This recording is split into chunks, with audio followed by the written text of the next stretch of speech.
紅酒唔單止係一種藝術，仲係一種獨特嘅投資工具。投資紅酒有啲乜嘢特點？佢嘅投資價值同埋投資策略又究竟係啲乜嘢？今日我哋嚟淺談一下。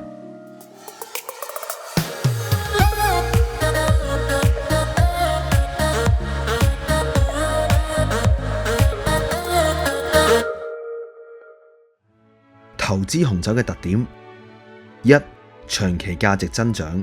紅酒本身嘅價值會因為酒質純度同埋稀有程度而增加，特別係嚟自波爾多同埋意大利嘅巴洛克等產區嘅出品。當地嘅土壤獨特，釀造嘅技術正統，加上氣候條件比較好，特別係某啲年份出產嘅紅酒，隨住時間發展，葡萄味嘅層次會被提升得更豐富、更細膩，亦代表更具收藏同埋投資嘅價值。二、實體資產嘅安全性。紅酒係一種實體資產，可以好實在咁見到、買到，所以當市場波動嘅時候，可以提供額外嘅保值功能。三、稀缺性推動價格。由於頂級紅酒每年產量有限，而需求持續增加，呢種供需效應會令到價格上升。四、全球市場需求增長。各種新興市場，特別係中國，對於高端紅酒嘅需求持續增長，令到紅酒喺全球市場嘅價值進一步提升。五、抗通脹性。對比起貨幣受政策嘅影響，紅酒嘅價值更多係由供需推動，係一種對抗通脹嘅優秀選擇。如果想成功進行紅酒投資，可以考慮以下嘅策略。投資紅酒嘅策略：一、多元化酒款，分別入手唔同產地同埋年份嘅紅酒，等同分散投資，可以降低投資風險。二、專業第三方儲存服務，購買只係使用專業機構管理同埋儲存嘅紅酒，確保品質同埋來源嘅可信性。三、選擇優質年份嘅稀有酒款。專注市場認可嘅年份同埋限量生產嘅酒款，因為稀缺性會令增值潛力更高。四、參與拍賣市場。高階嘅投資者可以透過國際拍賣行，例如 Sotheby's 或者 Christie's 購買頂級酒款，賺取更高價值嘅回報。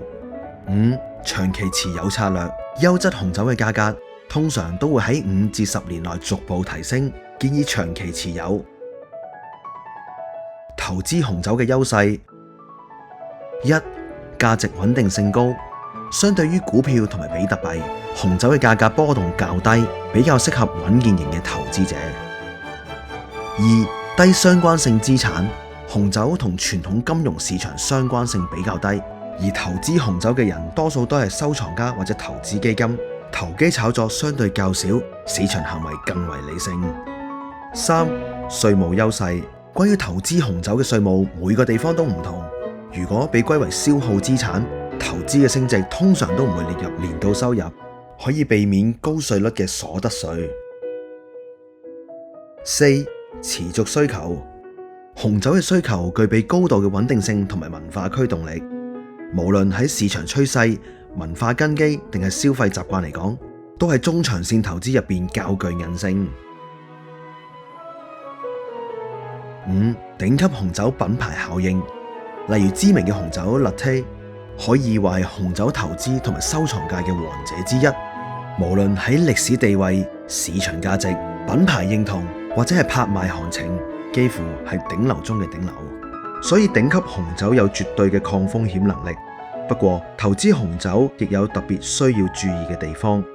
投資紅酒嘅挑戰：一、假酒風險。越有價值嘅就越容易有仿製品，高端紅酒市場亦存在假酒，消費者應該選擇正規渠道購買酒品，注意識別酒瓶嘅標籤、封條係咪完整，並盡量避免喺來歷不明嘅地方購買。二、儲存與維護成本。除咗購買紅酒本身嘅成本之外，儲存同維護成本係一項不可忽視嘅長期投入。因為良好嘅儲存環境係確保酒質同價值嘅關鍵。三、流動性限制。投資紅酒的確具有獨特嘅吸引力，但亦都伴隨住明顯嘅流動性限制。紅酒唔似股票咁可以快速變現，如果市況不佳或者該年份品牌熱度下降，甚至會完全賣唔出去。4. 專業知識門檻，投資紅酒唔似買賣股票咁直觀，佢係一門融合品酒知識、產區地理、年份經濟、儲存科學同市場脈絡嘅學問，專業知識門檻相對偏高。5. 市場波動與供應風險，投資紅酒嘅迷人之處在於佢嘅文化深度同價值增長嘅潛力，但係市場波動性同供應風險都係唔可以忽視嘅兩大風險核心，因為佢唔係買一棟樓或者一張藍籌股咁穩定。6.